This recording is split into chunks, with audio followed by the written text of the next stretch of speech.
अस्सलाम वालेकुम नाज़रीन, मशारिब इरफानी तमाम लोगों का इस्तकबाल है। ख़बर MIM में बिहार की सियासत में एक नया मोड़ और नया रुख देखने को मिल रहा है। एक तरफ चुनाव संपन्न हो चुका है, अब तक जो है यहाँ बिहार में CM बनना है। लगातार बिहार में 15 साल से NDA की सरकार है, बीच में 2 साल महागठबंधन की भी सरकार रही, लेकिन चुनाव के बाद उतना तज़किरा जो है महागठबंधन का भी नहीं हो रहा है, नीतीश कुमार का भी नहीं हो रहा है, न भारतीय जनता पार्टी का हो रहा है, लेकिन 3 चेहरे के ऊपर काफ़ी ज़ोरों शोर से तज़किरा हो रहा है।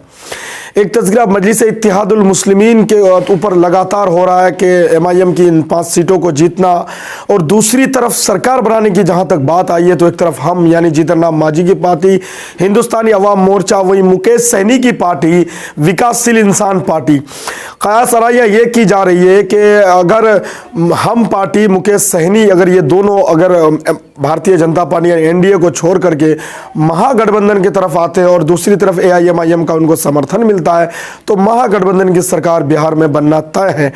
इस विषय में जो खबरें मौसूल हुई, खबर ये कि महागठबंधन की तरफ से मुकेश सहनी को डिप्टी पद का ऑफर भी दिया गया, तो मुकेश सहनी का ये कहना था कि एक जगह मेरे सीने पर, मेरे पीठ में छुरा घोंपा गया है और दूसरी तरफ मुझे CM पद का ऑफर किया जा रहा है। इस चीज़ को लेकर के, इस मामले को लेकर के काफ़ी तानाखींची भी हो रही है, लेकिन संभवतः अब आने वाले समय क्या फैसला होगा अब हम आपको विस्तार से बताते हैं।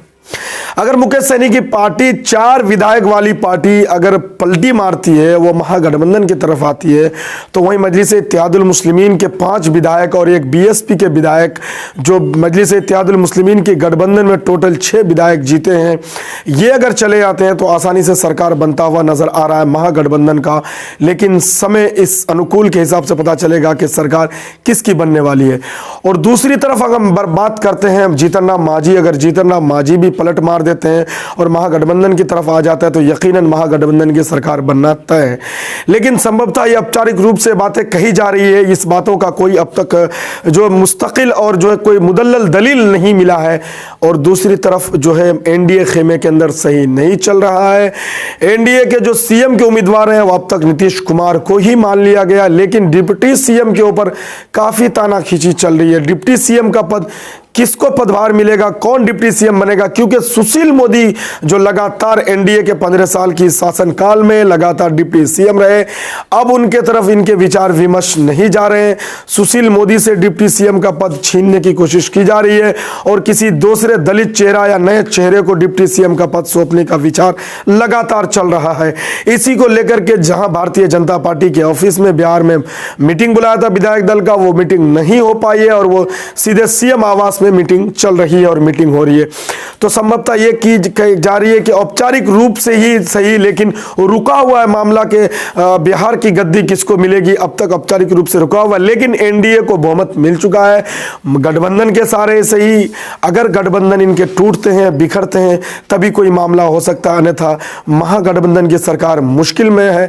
महागठबंधन सरकार नहीं बनाने जा रही है, बल्कि सरकार बनाने वाली है वो भारतीय जनता पार्टी के घटक दल NDA और CM नीतीश कुमार ही होंगे। मजलिस इत्तेहादुल मुस्लिमीन का चर्चा इसलिए लगातार हो रहे हैं कि मजलिस इत्तेहादुल मुस्लिमीन जहां सीमांचल में कांग्रेस का गढ़ रहा है, इस गढ़ को भेदते हुए मजलिस इत्तेहादुल मुस्लिमीन ने 5 उम्मीदवार को जीतने में कामयाब हो गए हैं। और ऐसे में इनका तज़किरा होना बहुत अहम है और तज़किरा होना भी चाहिए, क्योंकि इन छोटी पार्टियों जहाँ 2, 4, 5 सीटों का फासला रह जाता है, वहाँ इन छोटी पार्टियों की महत्वता और इनकी आकांक्षाएं बढ़ जाती है, इनकी जो कीमतें बढ़ जाती है, और वो सारी चीज़ें अब ये निर्भर करता है MIM और जीतन राम मांझी और VIP के ऊपर। लेकिन आने वाले समय क्या होगा।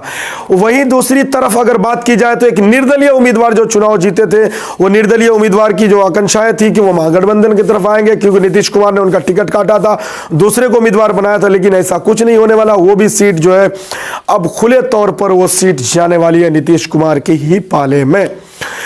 तो समीकरण क्या होगा, कौन बिहार की कुर्सी में विराजमान होगा, यह तो वक्त बताएगा। लेकिन फिलहाल महागठबंधन को अपनी कोशिश जारी रखनी चाहिए सरकार बनाने के लिए। जब तक जितनी कोशिश करेंगे तभी सफल हो सकते हैं, अन्यथा इन चीज़ों को लेकर के कोई मूल्य नज़र नहीं आता है।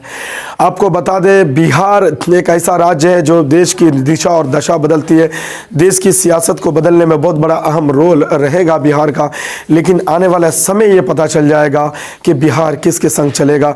एक तरफ तरफ महागठबंधन का बड़ा दावा है कि महागठबंधन सत्ता में आ चुकी है। लगातार तेजस्वी यादव प्रेस कॉन्फ्रेंस में या मीडिया को संबोधित करते रहे हैं कि हमारे साथ छल हुआ है, हमको धोखा दिया गया है, हमारे उम्मीदवारों को कम मार्जिन वाले वोटों से हराया गया है, हम चुनाव हारे नहीं है, हमको गद्दी से हटाने की एक साजिश रची गई है। ये लगातार तेजस्वी यादव जी की तरफ से लगातार कहा जा रहा है, लेकिन न इस पर चुनाव आयोग पर कोई असर है, न एनडीए की तरफ से कोई इसको संज्ञान लिया जा रहा है, न महागठबंधन के और नेता इसको संज्ञान लेने की कोशिश कर रहे हैं।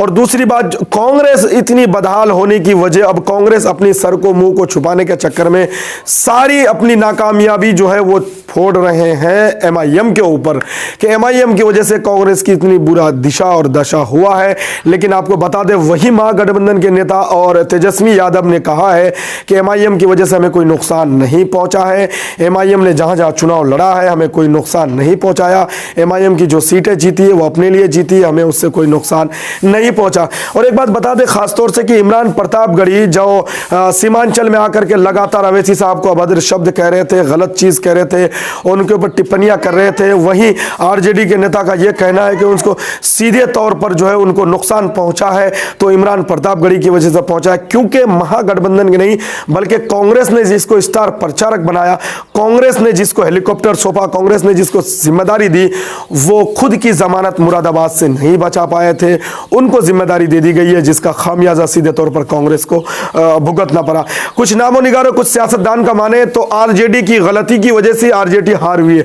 आप सोचे आरजेडी की क्या गलती? आरजेडी की गलती दरअसल ये है कि कांग्रेस को 70 सीटें नहीं देना था, बल्कि 40 सीटों पर वो चुनाव लड़ती थी कांग्रेस, उनको 40 सीटों पर ही सीमित रखना था।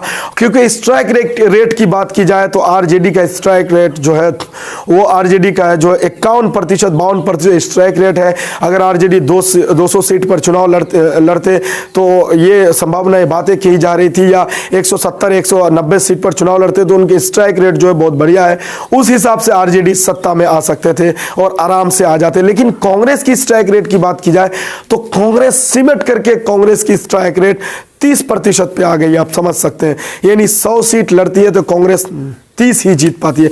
ऐसे में एक नेशनल पार्टी का इस तरीके से प्रदर्शन करना काफी हानिकारक साबित हो सकता है, और हुआ है लगातार। क्योंकि इससे पहले यूपी चुनाव में कांग्रेस अखिलेश के साथ गया, वहां भी बड़ा नुकसान हुआ, अब बिहार में महागठबंधन के साथ आया, यहां भी बड़ा नुकसान हुआ।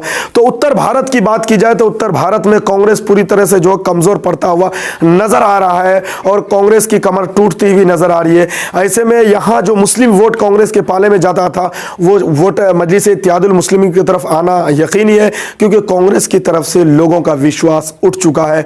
तो दोस्तों, क्या होगा सरकार बनाने और गिराने और किसकी सरकार बनेगी, सारी चीजों पर हम रखेंगे नजर। बने हुए हम लगातार खबरों के साथ। आप अगर नए दोस्त हैं, चैनल को सब्सक्राइब नहीं किया तो चैनल को सब्सक्राइब कर लीजिए। पुराने दोस्त हैं, वीडियो को लाइक करके शेयर करना बिल्कुल ही मत भूलिए। मिलते हैं नए अपडेट और नए खबर के साथ। मैं मशारिब इरफानी लेता हूं आपसे विदा।